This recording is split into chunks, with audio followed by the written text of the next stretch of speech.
बिस्मिल्लाहिर्रहमानिर्रहीम। अस्सलाम वालेकुम। नाइला अंदलीब।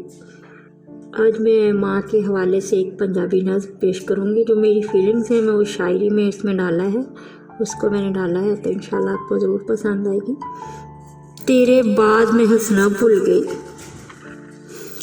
तेरे बाद में हंसना भूल गई, आंखें वेख में गलियां रुल गई। तेरे बाद में हंसना भूल गई, आंखें वेख में गलियां रुल गई। केड़ा मेरा दर्द वंडावे, अम्मा तेरी याद सतावे। मेहंदी हत्थां ते ना लावां, मेहंदी हत्थां ते ना लावां, अखियां विच ना कजला पावां।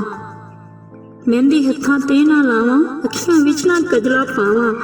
केड़ा मेरे सदके जावे, अम्मा तेरी याद सतावे।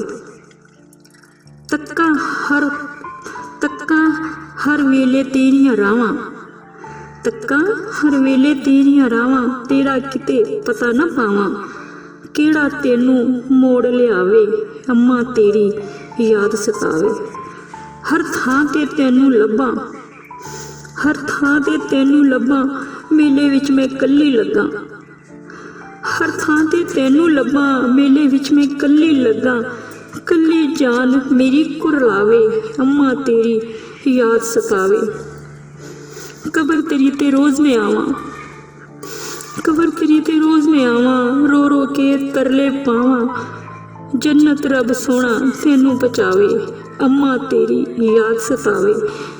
आखिरी शेर है कि लोकां मैनू बहुत रोआया, लोकां मैनू बहुत रोआया, किसी ना मैनू सीने लाया।